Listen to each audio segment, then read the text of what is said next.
कहानी शुरू 1172 में होती है और हमें एक किंगडम राज्य दिखाया जाता है। इस किंगडम में बहुत से कबीले थे जिनके सरदारों को खान कहा जाता था, पर इन सरदारों की आपस में बिल्कुल नहीं बनती थी, जिसकी वजह से इसके बीच में लड़ाई हुआ करती थी।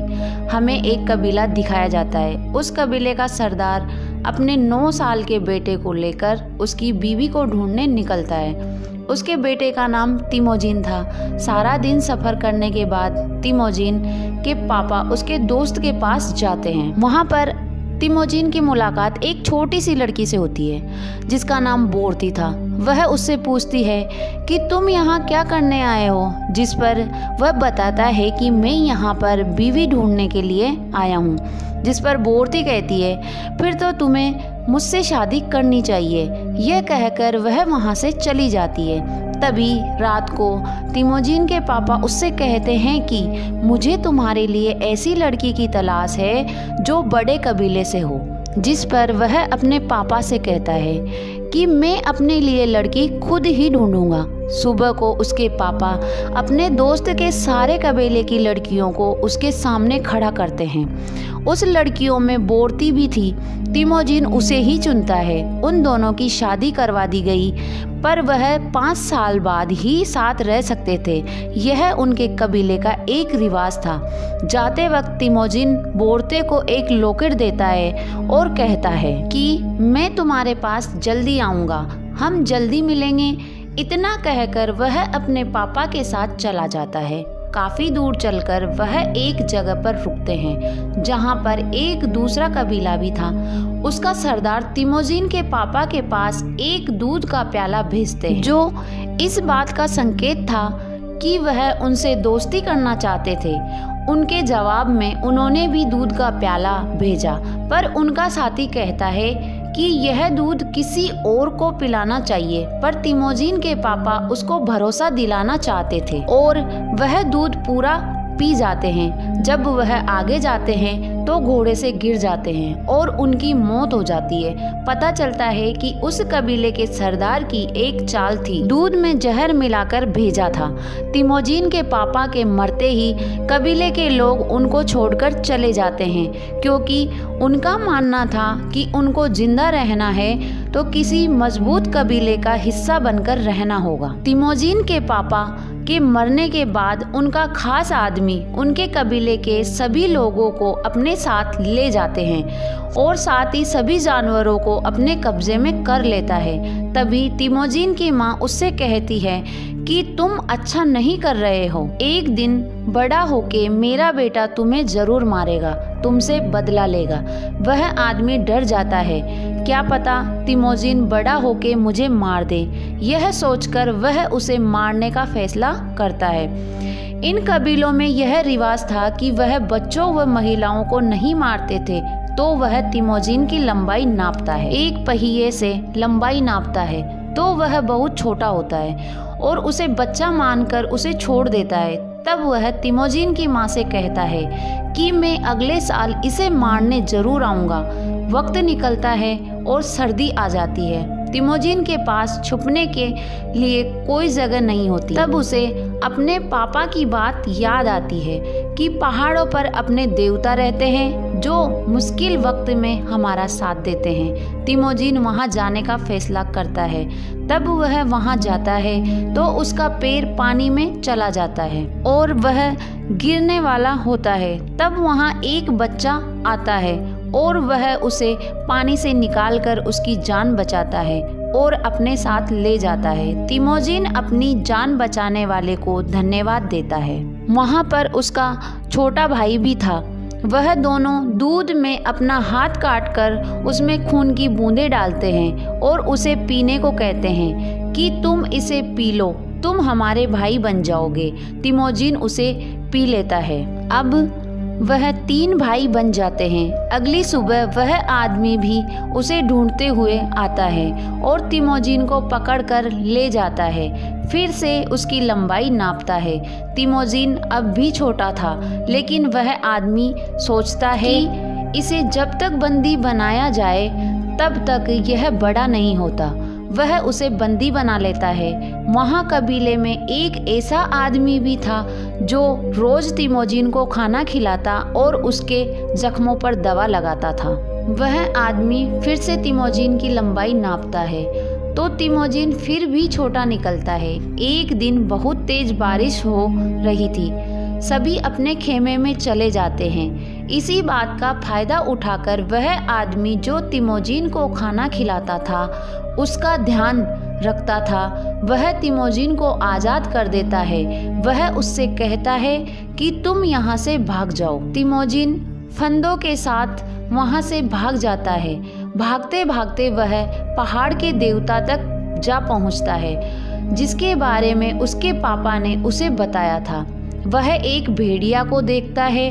उसका फंदा भी अपने आप खुल जाता है। समय बीतता है और तिमोजिन भी बड़ा हो जाता है, पर अब भी वह उन लोगों से भागता है जो उसकी जान लेना चाहते थे।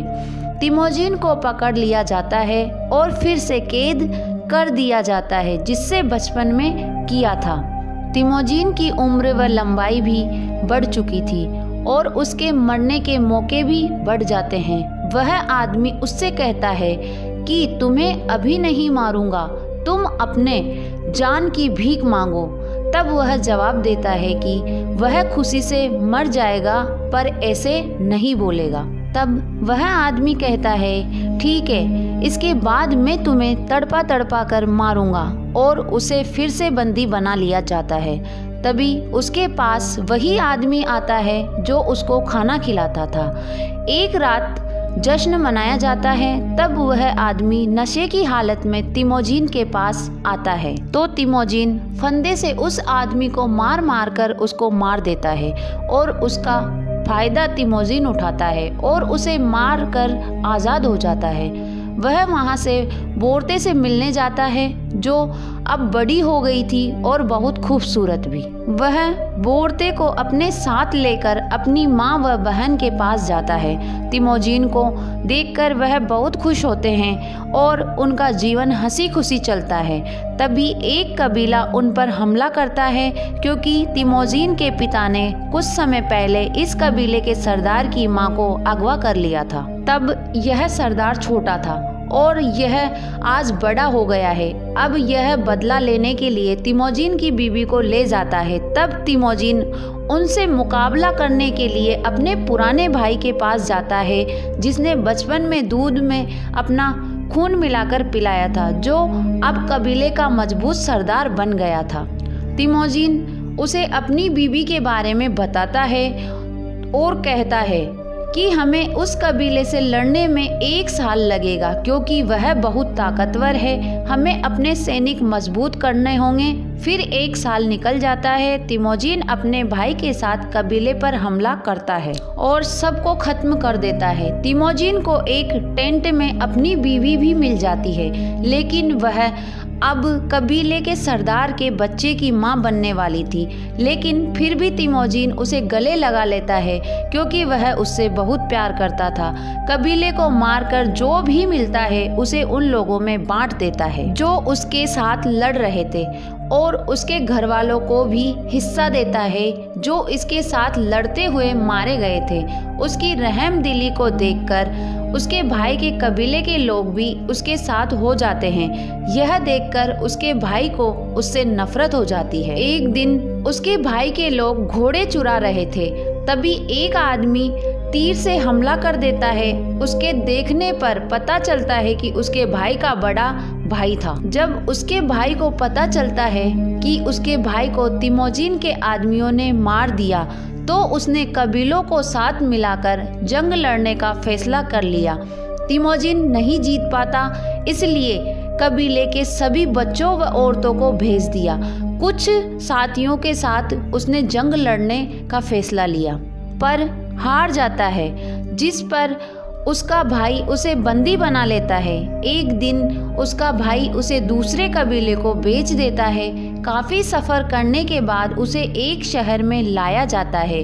उसे वहां लाकर बेचना चाहते हैं, पर उसे कोई नहीं खरीदता। एक दिन यहाँ का राजा इसे खरीद लेता है और पिंजरे में बंद कर देता है ताकि लोग इसका मजाक बनाएं और अपना गुस्सा उतारें। एक आदमी रोज वहाँ आता था और अपने लोगों के किए पर शर्मिंदा था। तो तिमोजिन कहता है कि यह लॉकेट मेरी बीवी तक पहुँचा दो, मैं तुमको और यहाँ के लोगों को कभी नुकसान नहीं पहुँचाऊँगा।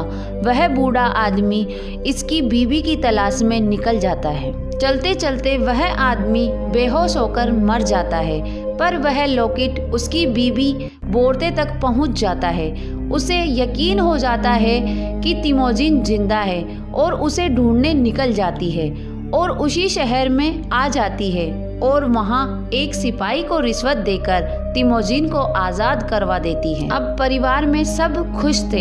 एक दिन उसकी बीवी कहती है कि सभी सरदार एक जैसे होते हैं, मारने वाले, और तभी परिवार को छोड़कर तिमोजिन चला जाता है और वह फैसला करता है कि सभी कबीलों को मिलाकर मंगोल राज्य बनाएगा।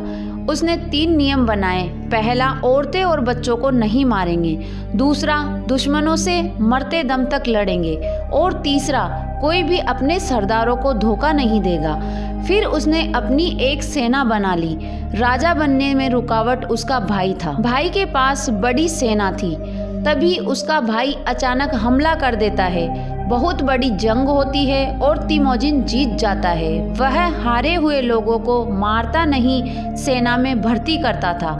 वह अपने भाई के पास जाकर कहता है कि हमें लड़ने से कुछ नहीं मिलेगा और वह भाई को छोड़ देता है। इसके तिमोजिन मंगोल का राजा बन जाता है, जिसे चंगेज खान राजा के नाम से जाना जाता है। और यह मूवी यहीं खत्म हो जाती है। मूवी पसंद आई हो तो चैनल को सब्सक्राइब कर दीजिए और वीडियो को लाइक कर दीजिए। मिलते हैं अगली वीडियो के साथ।